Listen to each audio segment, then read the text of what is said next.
Acho que estamos ao vivo. Boa noite, estamos ao vivo, começando a nossa live, são 18 horas e 15 minutos, um novo horário que nós estamos trabalhando, fazendo a nossa live um pouquinho mais cedo, alcançando você talvez que tenha mais conveniência com esse horário, e nós vamos trabalhar hoje um tema muito interessante, que é a questão dos filhos sem pai, dos filhos feridos, essa ferida de quem se diz sem pai, né? Vamos trabalhar esse tema, vamos aprofundar esse tema para que a gente possa trabalhar aí trazendo fundamentos, trazendo coisas que nos façam aprender, né? E nós não sermos enganados por falsas percepções, né? Falsas opiniões, né? Na hora de falar sobre essa questão de paternidade, muita gente fala algumas coisas, mas às vezes as pessoas não têm o devido conhecimento, o devido embasamento e ficam colocando situações que efetivamente não correspondem à nossa realidade, tá certo? Ok, então nós vamos falar sobre...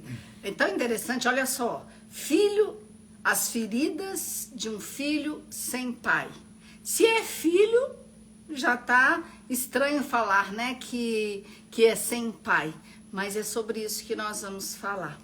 A dor de alguém que sente a ausência do pai, ou acha que o pai realmente não deu o que precisava, ou foi rude, ou, né, tem tantas coisas que a gente ouve as pessoas falando, ó, foi muito difícil, é muito ruim, a minha história com meu pai foi muito ruim, então são muitas feridas que são feitas, sim, são muitas feridas que a gente vai carregando durante toda a nossa história.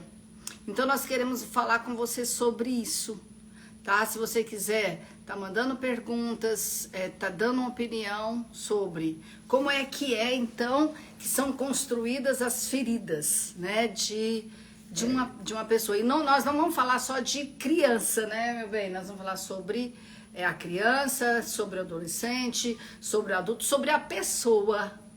É interessante que mesmo a gente adulto, a gente tem as lembranças, as memórias de criança, né? E a gente sabe que nossa vida, ela foi construída principalmente ali, né, o início, os papéis, eles são desenvolvidos na família, na minha família de origem, né, ou na família lá onde eu aprendi tantas coisas. Então ali que são construídos os relacionamentos e também os relacionamentos com o pai. A primeira coisa que era importante a gente ressaltar é que não existe pessoa que não tenha pai.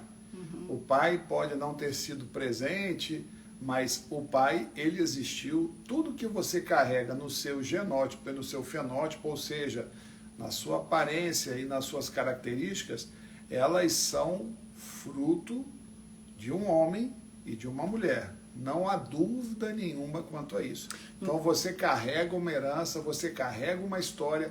Quando você simplesmente existe, você já está se colocando como alguém que carrega algo dentro de você. Nossa, Luiz Antônio, você não sabe, meu pai me abandonou. Eu não estou entrando nessa questão de uma situação em que o pai não acompanhou, o pai não esteve presente.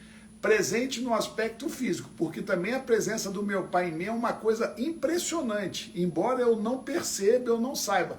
A gente precisa quebrar alguns mitos, quebrar algumas frases, né? Eu não tenho pai, você tem pai. Todo mundo tem pai, todo mundo carrega, repito, carrega no físico, carrega na sua alma, carrega características que lhes foram transmitidas exatamente de acordo com o seu pai e a sua mãe, aquele espermatozoide, aquele óvulo que se juntaram naquele momento numa explosão de vida, numa manifestação do milagre de Deus, porque a vida, ela é divina, ela é um milagre, você é fruto de um milagre. Esses dias eu achei muito interessante uma menina, uma narrativa, né, de uma pessoa conversando com outra, e essa pessoa ouvia a outra falar assim, não, meu pai me abandonou, meu pai nem tá aí comigo, eu sou frustrado. Eu vou entrar aqui no que o Luiz está falando. Olha só, esses dias nós escutamos falar assim, aquele homem que engravidou a minha mãe. Isso. Aquele homem que engravidou a minha mãe. Olha que forma, né, que às vezes a pessoa está falando. Ele é o pai. né? E aí a gente fica com uma figura só. Não, a figura na minha vida é só da minha mãe.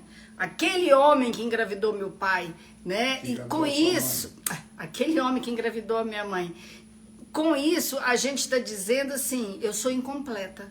Porque se eu só tenho mãe, eu sou uma pessoa que não era nem para estar aqui, né? Porque se eu tenho, a metade em mim veio do meu pai, metade em mim veio da minha mãe, se eu excluo, se eu condeno, se eu não aceito, se eu falo que aquela pessoa ali não faz parte da minha história, eu estou tirando uma parte de mim. Quer dizer, isso não existe, né? Então, não tem jeito. A pessoa estava conversando com a outra e falou assim, eu não tenho pai, meu pai me abandonou. Aí o contra-argumento foi, se ele não tivesse engravidado sua mãe, você não existiria.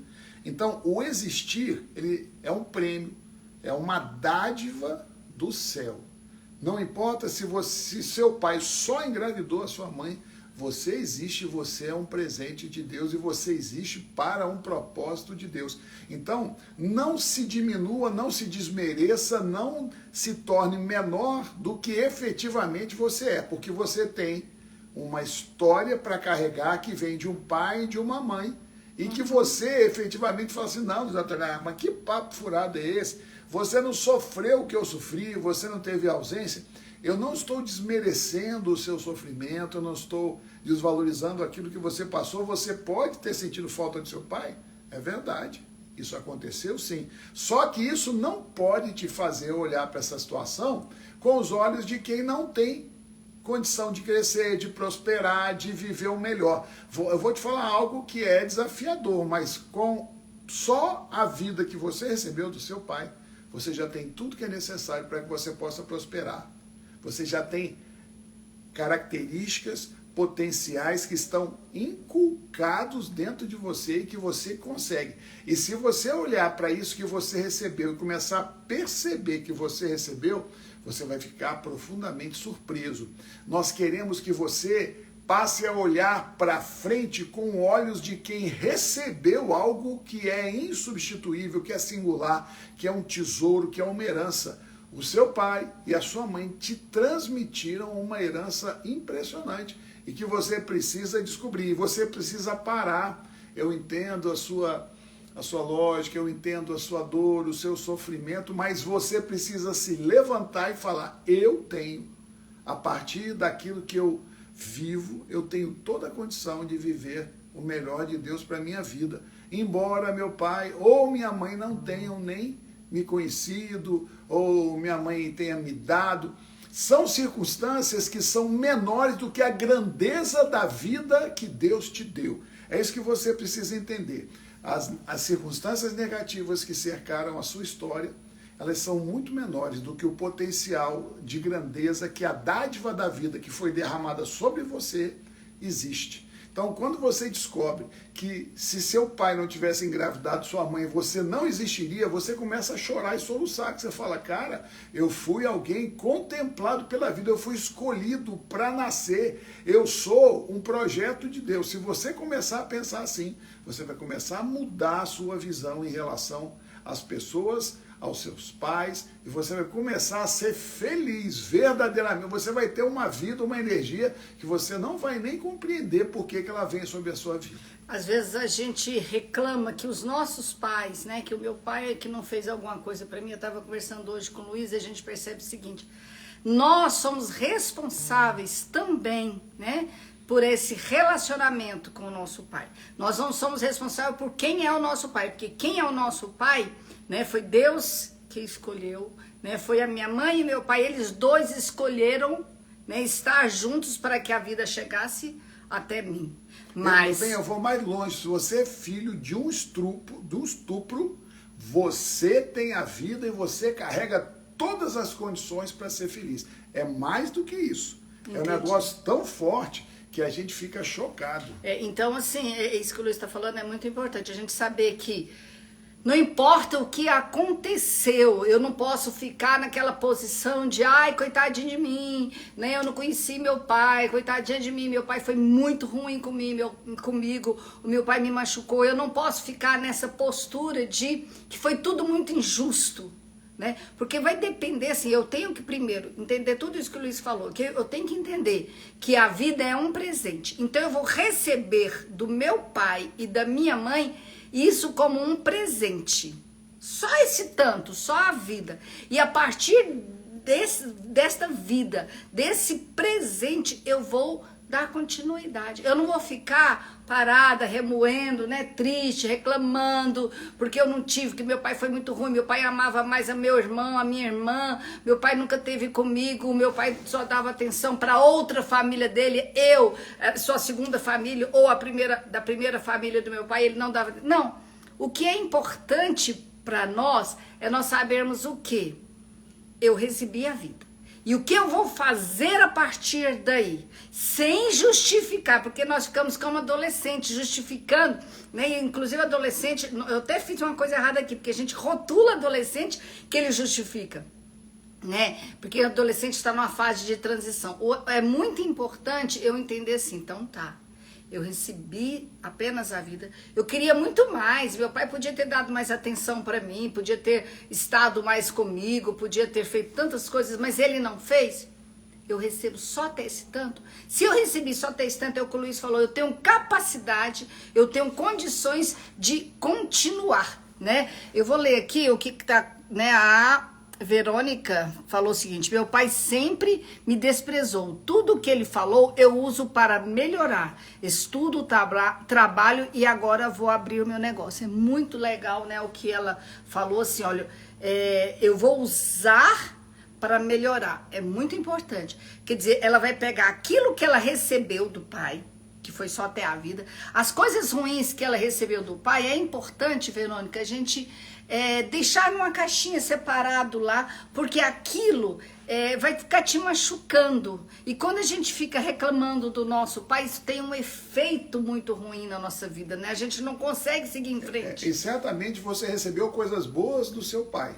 Você vai perceber no seu pacote de potencialidades, de dons, de talentos, certamente você recebeu também coisas boas. Então você está de parabéns. Você é o modelo que nós estamos querendo levar para as pessoas. Exato. É aquela pessoa que se levanta, é aquela pessoa que enxerga o copo meio cheio, é aquela pessoa que enxerga que sobre ela há um projeto. Porque, na verdade, nós somos um projeto de Deus. Uhum. Nós somos um sonho de Deus, nós temos potencialidades que Deus nos deu através dos nossos pais. Então, maior do que os nossos pais é o próprio Deus, só que Deus quer que a gente entenda isso e que a gente os honre no sentido de aceitar e de continuar. A Verônica, né? Ela falou assim também, ó, poderia usar tudo isso para paralisar na minha vida, sim, mas sim. me impulsiona, é isso que é legal. É importante, Verônica, a gente entender isso, que os nossos pais, eles são imperfeitos, mas eles fizeram com certeza o que eles receberam ali, do jeito que eles conseguiram, né? Foi o máximo que eles conseguiram. Às vezes a gente quer que eles tenham, né, que eles tivessem feito mais, mas a gente tem que tomar cuidado, porque essa cobrança, essa vontade que a gente tem de que eles façam mais, nos fazem, como você falou, Verônica, nos aprisionar. Aí a gente fica só olhando para trás. O que é olhar para trás?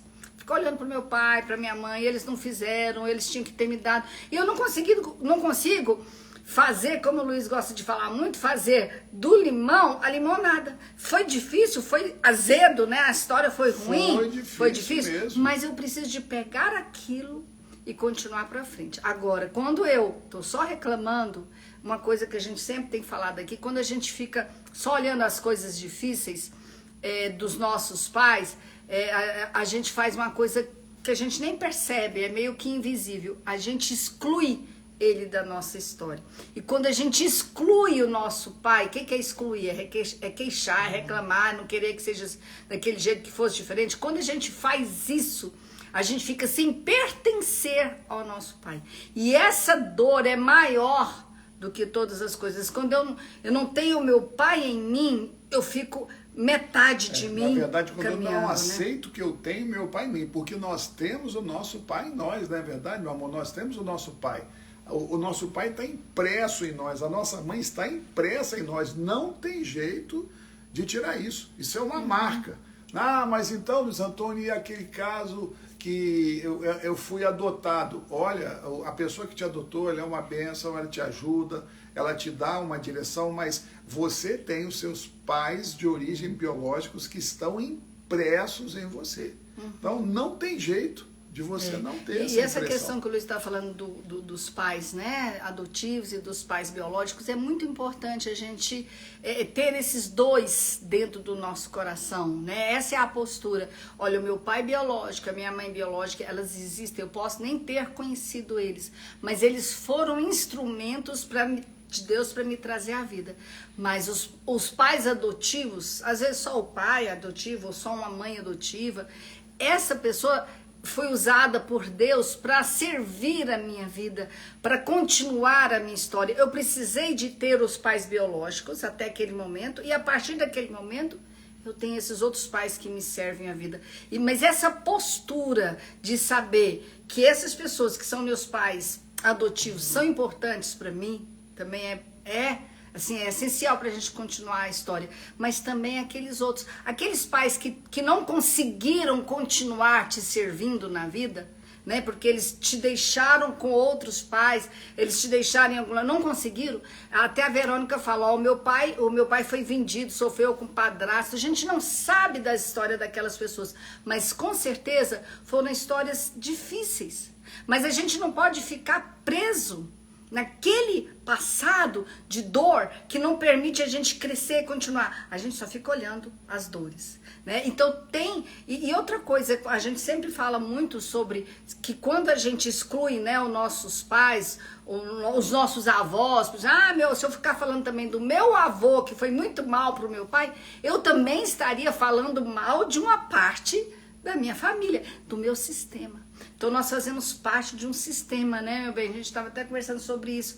Como que o que o outro faz afeta a minha história, mas o que eu faço também afeta a história do outro. Então se eu acho que aquilo que os meus antepassados fizeram, que me prendem, eu também vou fazer isso com a próxima geração. E às vezes nem é com meus filhos, não. É no meu trabalho, é nos meus relacionamentos. Todas as vezes que nós temos inúmeros exemplos de pessoas que... O importante é de falar que a pessoa está sempre bem intencionada. Ninguém... não, por exemplo, você pega uma criança para criar e a mãe dela tinha uma vida ruim, era uma prostituta, vivia numa circunstância difícil. Aí você omite aquilo da criança, apaga, não deixa ela saber. Não se iluda, aquilo ali está impregnado, está impresso nela. Então aquilo que você exclui, aquilo que você esconde, vai aflorar novamente na vida dessa menina. Vai ser uma situação que você precisa entender que se você não conectar ou não aceitar os pais da criança, os pais biológicos, aquela situação que você tanto condenou, que você tanto teme, ela vai ter reflexo na vida da criança.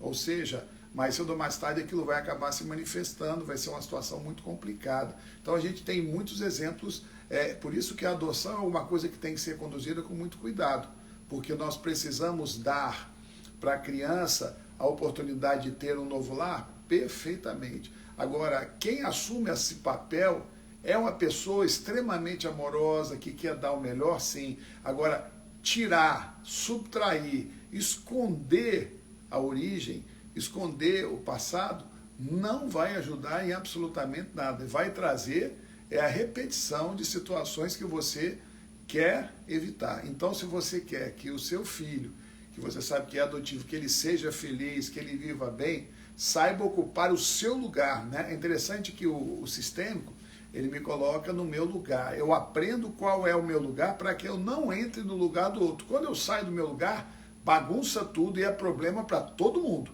Então, se eu saio do meu lugar de pai adotivo e quero ser o pai biológico, isso não é possível. Então, eu estou tirando daquela pessoa a sua identidade. Porque, repito, há uma impressão da mãe e do pai naquela criança. Ela carrega ali uma característica física, uma característica de alma, ela carrega potenciais, ela carrega tudo que recebeu através dos seus pais. E ela precisa continuar.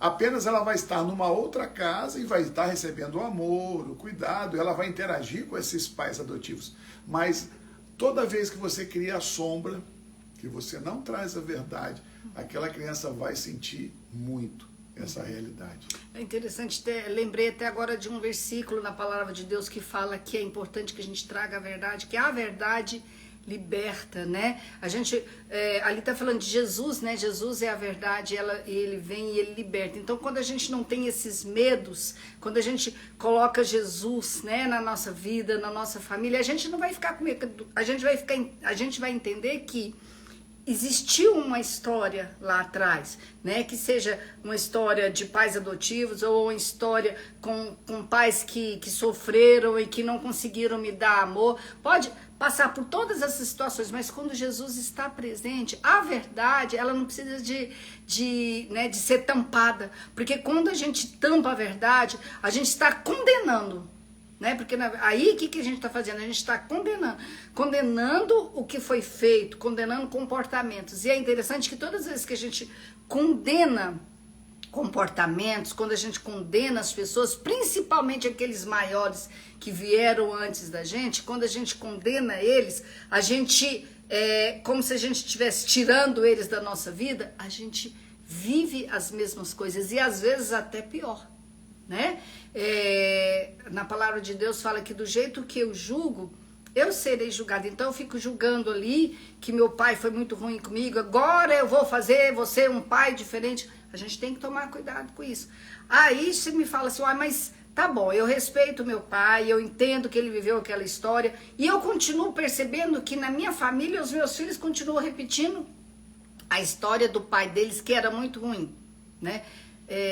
A gente tem que ver uma coisa, é a postura dentro da gente aqui, ó. Se nós decidirmos, se nós percebermos que estamos condenando, que estamos excluindo, que estamos nos justificando, falando que eles que erraram, eles que fizeram tudo errado, se a gente começar a perceber isso, a gente vai ver que na nossa família está tendo efeitos dessa exclusão, está tendo efeitos negativos dessa condenação. E quais são os efeitos?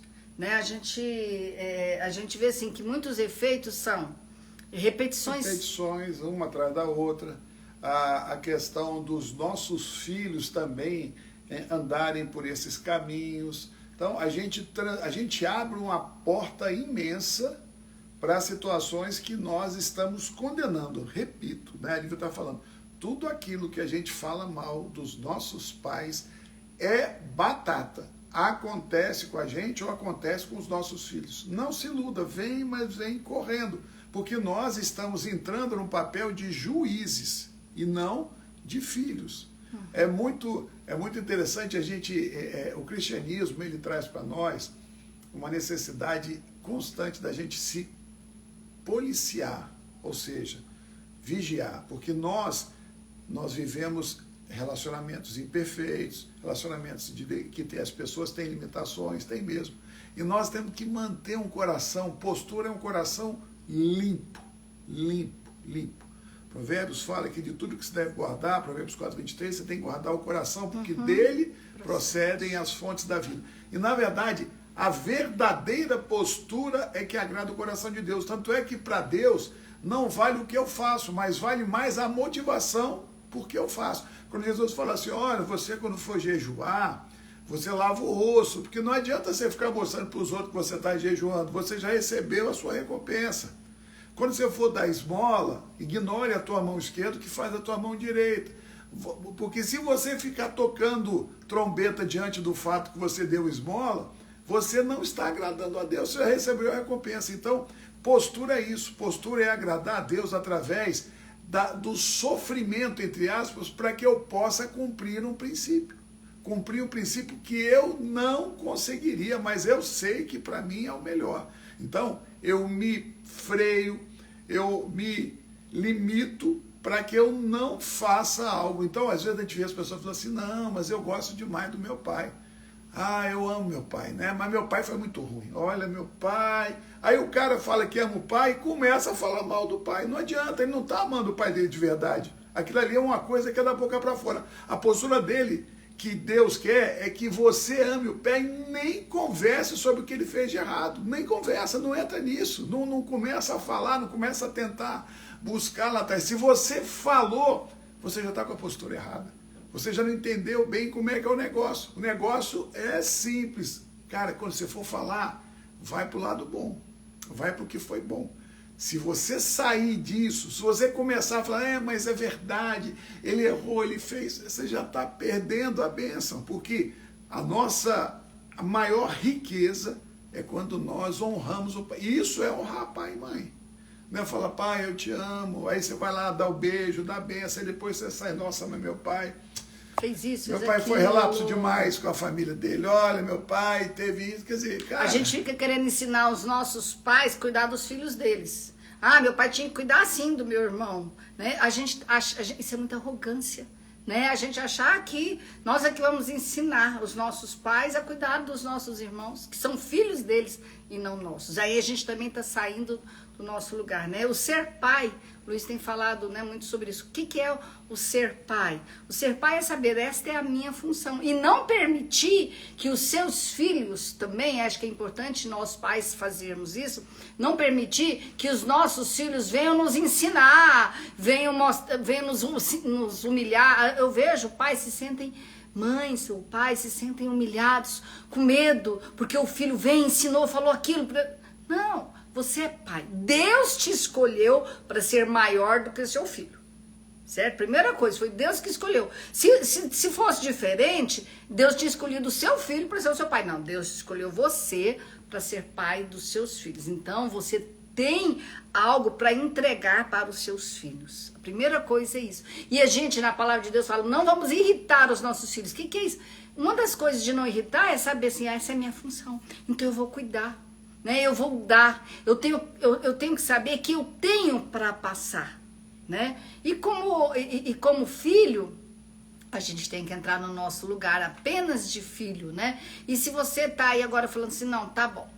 Eu sou filho, e eu tô vendo que eu tô repetindo muitas coisas do meu pai ou dos meus avós. Então, o que eu faço? Sabe qual que é a solução? É isso que o Luiz falou, mudar a postura. O que é a postura? Entender assim, olha, foi difícil pro meu pai, foi difícil pros meus pais, pros meus avós, né? Mas eles são maiores do que eu, eles souberam fazer do melhor que lhes chegaram, né? Que chegou até a mão de cada um deles. E eu não vou querer mudar a história deles, porque aí você fica mais leve, a sua vida fica mais leve. A primeira coisa é entender que eles foram escolhidos e que eles fizeram o seu melhor. Mesmo que foi grosso, que foi rude, que meu pai está falando até hoje que eu não dou conta disso, daquilo, isso é o que ele consegue. Isso não justifica que você vá ficar uma pessoa péssima. Não justifica. Isso não pode deixar pequeno, né? Luiz fala, olha, tem gente que fica aí se justificando. Ah, é muito injusto. A palavra, é muito injusto. Né? Até a Luiz, a gente estava falando sobre que às vezes as pessoas ficam falando assim, não, mas que Deus, na verdade está falando é que Deus é injusto. Né? Sem dúvida. Se a gente conversar com uma pessoa, ela falava, não, porque meu marido fez isso, fez aquilo, fez tudo, e não deu certo. Quer dizer, o que ela quis dizer? Que Deus não havia ouvido a oração dela e que Deus era injusto. Uhum. No fundo, era uma reclamação com Deus. Então, assim, a gente precisa perceber que as nossas atitudes, elas acabam desaguando em Deus mesmo, né? A gente precisa ter cuidado. Eu queria também fazer uma lembrança hoje sobre a questão da paternidade, sobre a importância das mulheres deixarem os pais serem pais, ou seja, o papel de mulher e marido é diferente do papel de mãe, né? E pai. Mãe e pai nunca vai deixar de ser. Se você separar, você vai continuar sendo mãe e o pai continua sendo. Agora, quando você quer fazer do seu filho uma arma para atingir o seu marido, quando você estabelece uma guerra insuportável com o seu filho, tentando atingir o seu marido ou tentando atingir a sua esposa através daquela criança, você está criando um inferno na vida dele. E hoje a gente vê muito o transtorno do déficit de atenção, que em muitas situações advém de uma completa ansiedade da criança, porque ela é bombardeada o tempo todo por uma mãe que fica falando mal do pai ou por um pai que fica falando mal da mãe. Então você estabelece isso e a criança ela fica dividida, porque a criança ama o pai, a criança ama a mãe, e você então tem que esquecer. Olha, deixa eu te dar um conselho. Faça seu filho feliz, deixa seu filho livre de ansiedades. Deixa seu filho livre para amar o pai dele. Amar o pai dele, e eu vejo isso. A gente vê muitas crianças, às vezes, né, que o Luiz está falando, uma das coisas ali do déficit de atenção, a criança, ela tá, o que ela está vendo? Ela não está conseguindo olhar para a vida dela, ela está olhando para a vida do pai e da mãe, que estão brigando, e ela não consegue concentrar. Então, se uma das coisas a gente puder, né, como pai e mãe, como mãe, permitir que o filho seja amado, ou que ele possa amar o pai, mesmo que você como esposa ou como ex-esposa, aquele homem não presta para você como esposo, mas como pai, sim, ele é o que deu a vida, e você pensa, também como pai ele não presta, porque ele deu a vida. Bem, e tem mais um que o cara fala assim, eu não falo nada do meu ex-marido, mas não precisa falar, a sua postura já mostra. Então, né? A verdade, né, nós já estamos quase terminando, mas a verdade é o seguinte, é a postura. Se você mudou o seu coração em relação aos seus pais, os seus filhos não vão viver as consequências, os efeitos negativos de repetição do que eles fizeram lá atrás. E nem também dos pais deles, né? Às vezes você como esposa, se você está reclamando aí, não, mas o meu filho repete o pai dele, é porque a sua postura como esposa, como mãe, né? Como parceira da paternidade tem que mudar. Tá? E ensina o seu filho a respeitar o pai dele. E você aprende a respeitar. Olha só, vou te dar uma dica aqui rapidinho. Se você está repetindo situações negativas, faz o seguinte. Para agora. Olhe, né? Pare você e pense bem. Pense no seu pai agora. Imagine ele do jeito que ele é, com a roupa dele, com os olhos, com o cabelo. Olhando para o seu pai.